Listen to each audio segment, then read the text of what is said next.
بسم اللہ الرحمن الرحیم یا ایھا الذین آمنوا،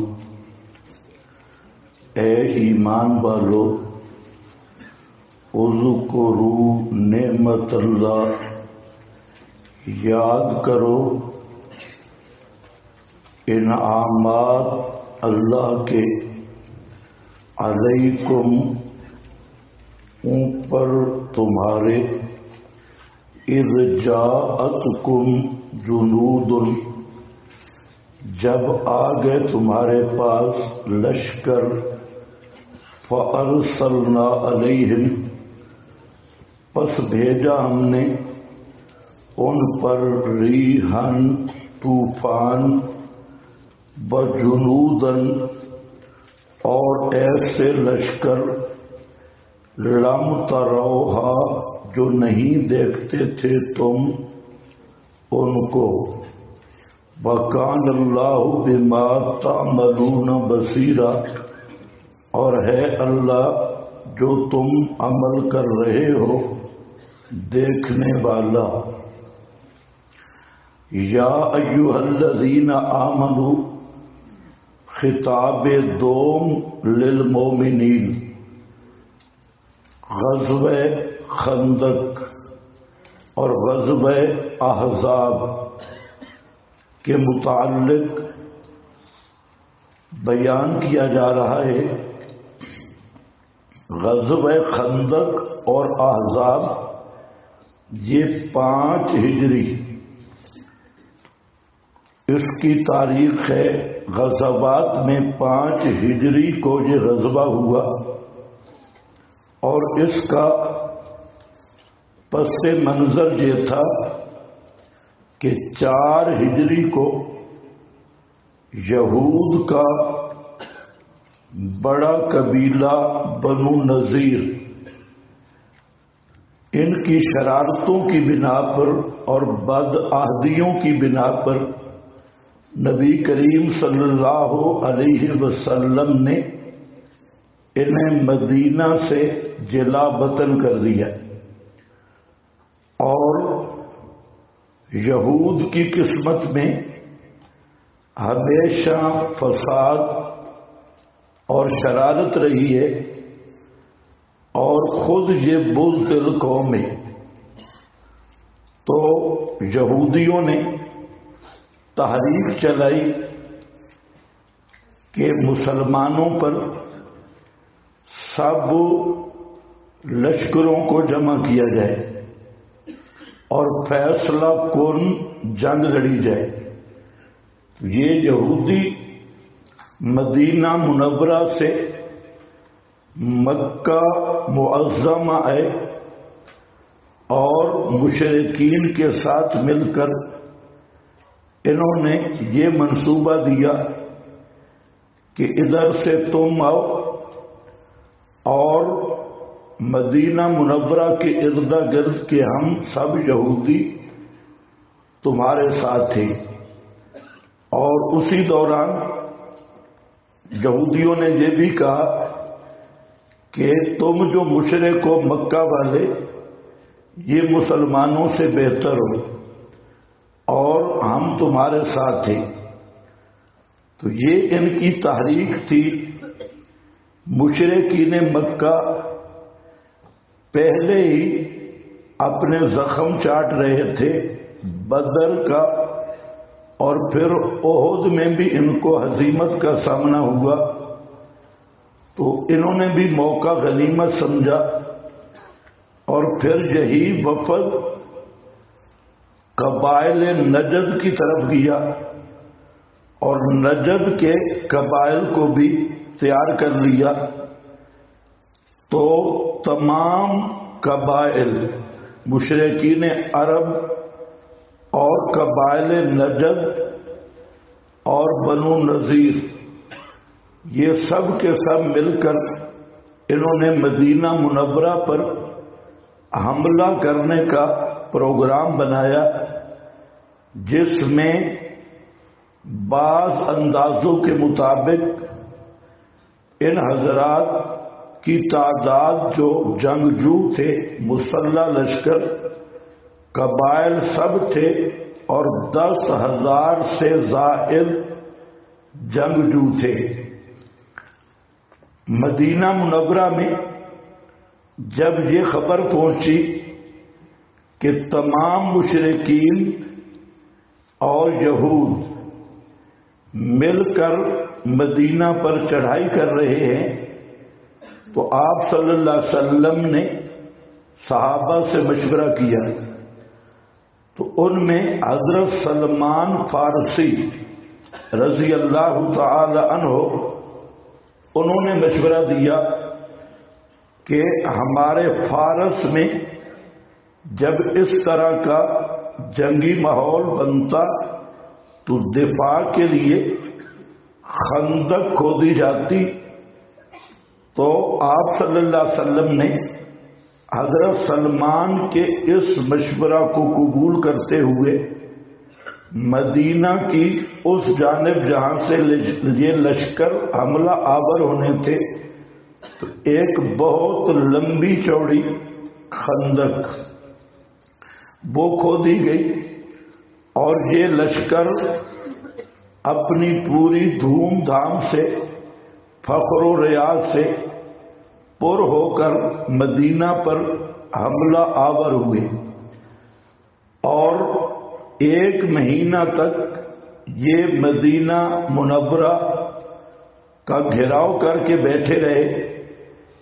ایک قبیلہ تھا یہود کا، بنو قریظہ، انہوں نے نبی پاک صلی اللہ علیہ وسلم کے ساتھ عہد کیا ہوا تھا، تو جب دیکھا کہ اب مشرکین بھی آ گئے، اور ابن اخطب یہ ایسے تھا جیسے نیتنیاہو ہے، تو اس نے تحریک چلائی اور بنو قریظہ والوں کو بھی تیار کر لیا۔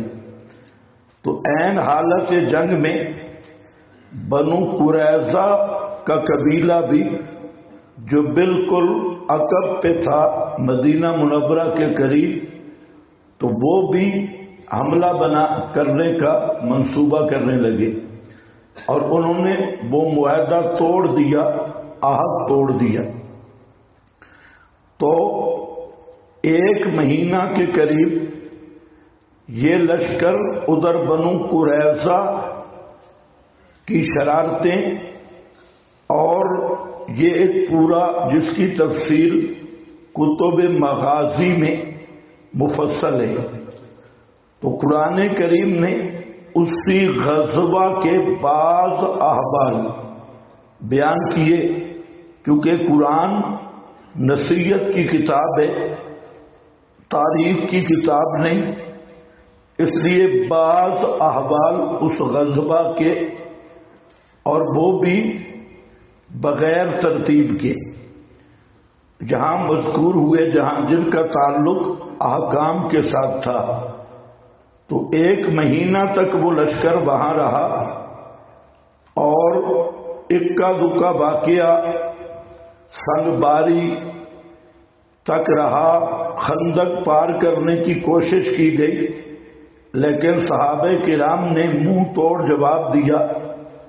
مہینے کے تک ان کی خوراک ختم ہو گئی، یہ تو گئے تھے کہ ہم 1 دن میں مدینہ فتح کر کے آئیں گے، اور آپس میں بھی اختلاف ہو گیا، اور اللہ تعالی نے آندھی بھیجی، سخت آندھی تھی، اور فرشتے اترے، تو انہوں نے تکبیر کا نعرہ لگایا ہر مشرک کے کان کے قریب، تو مشرکوں نے سمجھا کہ یہ تو مسلمان پہنچ آئے، اس لیے یہ سب ہر چیز چھوڑ چھاڑ کے وہاں سے بھاگے۔ ابو سفیان اس وقت کمانڈر ان چیف تھے، تو ابو سفیان جب بھاگ رہا تھا تو اونٹ کا نیل کھولنا بھی بھول گیا، اونٹ نیچے باندھا ہوا تھا، اور یہ اوپر چڑھ کے اسے ایڑیاں لگا رہا تھا۔ تو یہ سارے جتنے لشکر تھے یہ سب بھاگ گئے، تو یہاں پر اسی واقعہ کی طرف اشارہ ہے۔ نیز اس سے پہلے بیان کیا گیا کہ اللہ تعالی ہی پر بھروسہ کرو، اور پیغمبر کریم کو یہی حکم ہوا، امت کو بھی شامل ہے، وَتَوَکَّلْ عَلَى اللَّهِ وَكَفَى بِاللَّهِ وَكِيلًا۔ اب اس توکل کی صورت میں کفایت کی دلیل مذکور ہے کہ جب اللہ پہ بھروسہ کرو گے اور مسئلے پہ ڈٹ کے رہو گے تو سارے لشکروں کو میں شکست دے دوں گا اور تمہاری غیب سے مدد کروں گا۔ تو یہ اس کفایت کی، کفا باللہ، اس کفایت الہی کی دلیل اور نمونہ بھی ہے۔ یا ایھا الذین آمنوا، اے ایمان والو، اذکروا نعمت اللہ، یاد کرو نعمت جن سے، نعمت جمع جنس میں تعدد کا اعتبار نہیں ہوتا، تو معنی کیا ہوگا؟ اللہ کے انعامات کو، اللہ تعالی کی نعمتوں کو۔ اور جہاں مفرد کی صورت میں ذکر کیا کیونکہ جہاں جو بڑی نعمت اللہ تعالی کی نصرت اور مشرکین کی ہزیمت اور اتنے لشکروں کا شکست کھا جانا، جبکہ صحابہ کرام کی تعداد 1000 کے قریب تھی، 3000 کی روایت ہے، لیکن صحیح بات جو ہے وہ 1000 کے قریب تھی، جیسے بخاری کی بعض روایات سے واضح ہوتا ہے۔ تو 1000 کہاں اور 10,000 کہاں؟ اور پھر صحابہ کرام کے ساتھ کچھ غدار بھی تھے، منافقین، جن کا آگے ذکر آ رہا ہے۔ تو اللہ تعالیٰ کے انعامات کو یاد کرو جو اوپر تمہارے ہیں، اور ان انعامات میں سے خاص نعمت اذ جاءتکم جنود، جب آ گئے تھے تمہارے پاس جنود کئی لشکر، جنود کئی لشکر، لشکر ابو سفیان، یہود بنو قریظہ، غطفان اور بنو سلیم، بنو نذیر، بنو اسد، یہ سارے لشکر جمع ہو کر تم پہ حملہ آور ہو گئے تھے۔ فَأَرْسَلْنَا عَلَيْهِمْ رِيحًا، پس ہم نے بھیجی ان پر ریحًا، تیز آندھی، تیز طوفان، وجنوداً، اور لشکر۔ اس جنود سے مراد ہے ملائکہ کے لشکر، لم تروہا، جن کو تم نہیں دیکھتے تھے، فرشتوں کو تم نے دیکھا نہیں، ان کو بھی میں نے بھیجا۔ یہ جو فرشتوں کا اترنا ہے یہ صرف بدر کے ساتھ خاص نہیں۔ بعض لوگوں نے سمجھا ہے کہ فرشتے صرف بدر میں اترے ہیں۔ آپ اگر ہجرت کی بات پڑھے تو ہجرت میں فرشتوں کا نزول سورہ توبہ آیت نمبر 26 نکالے۔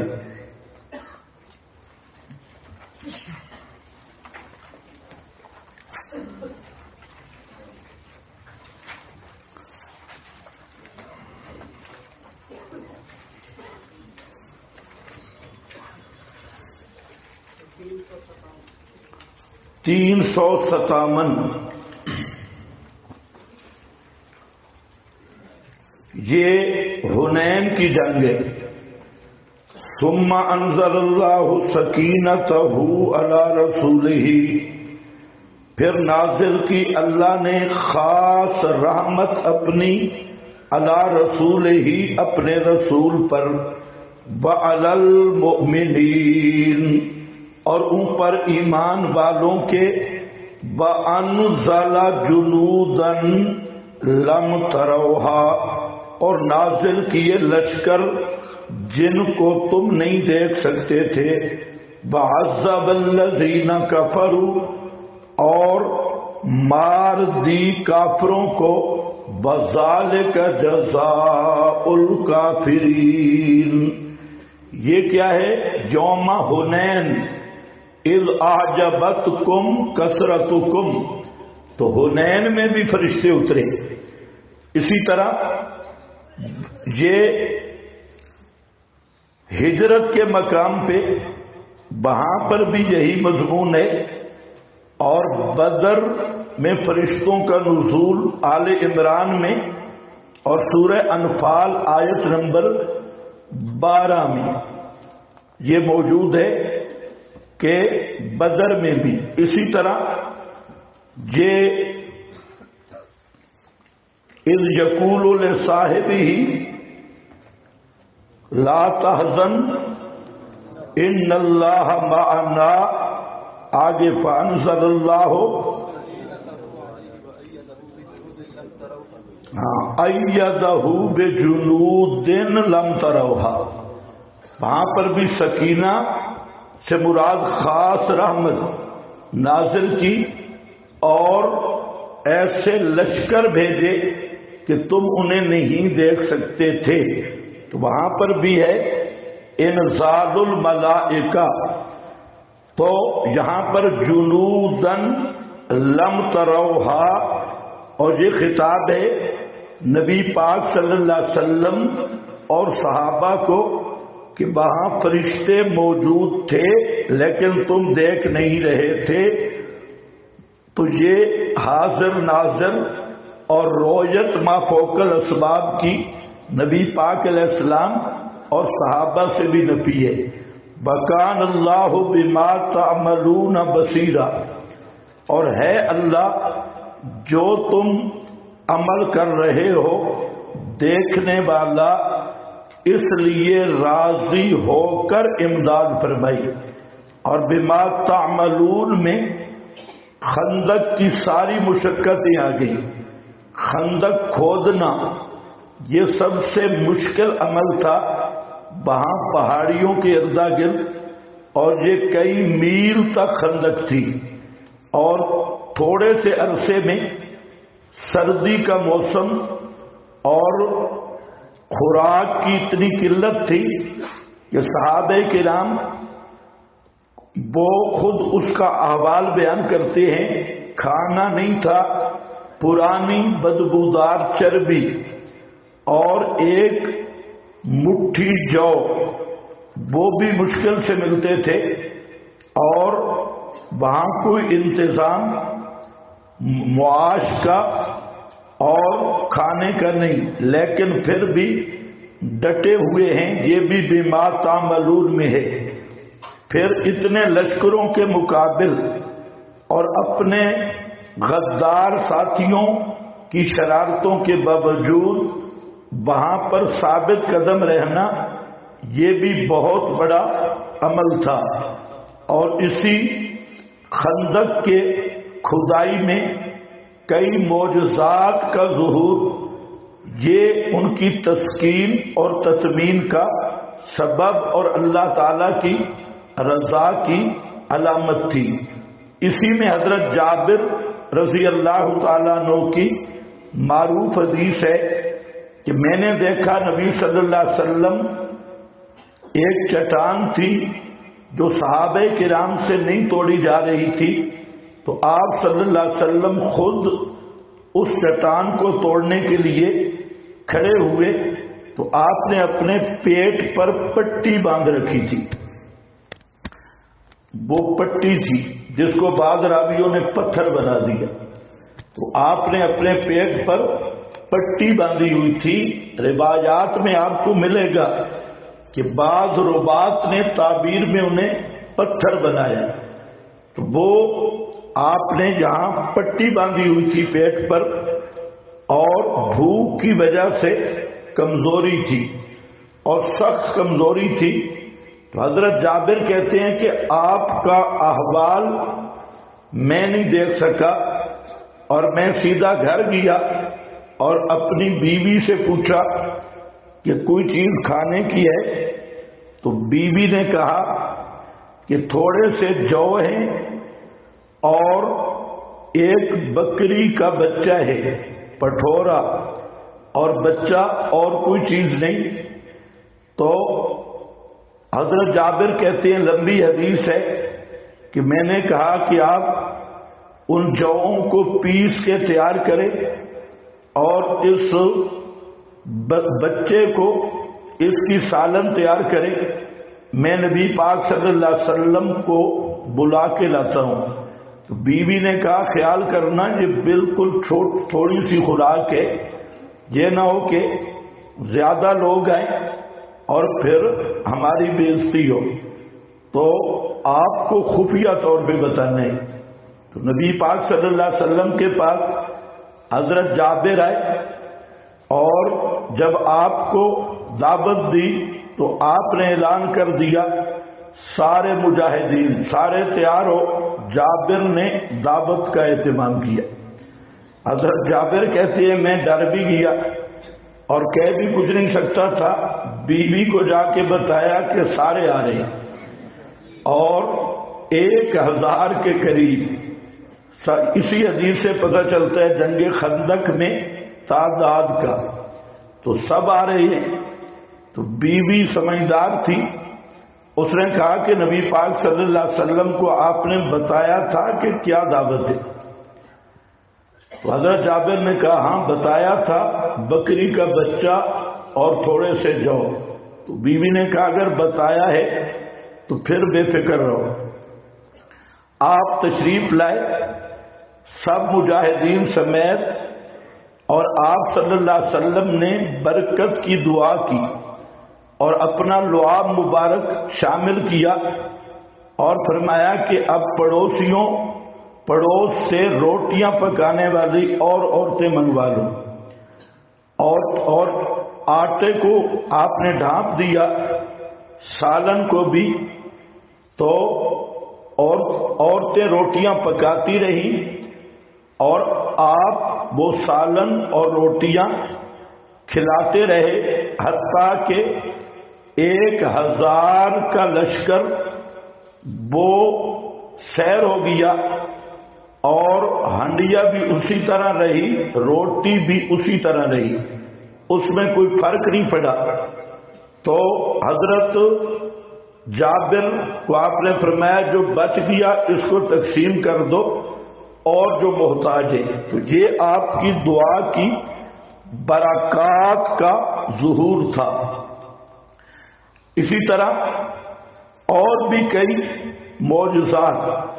اور پھر یہی وہ خندق ہے جس میں حضرت زبیر رضی اللہ تعالی عنہ کو حواری رسول ہونے کا خطاب ملا.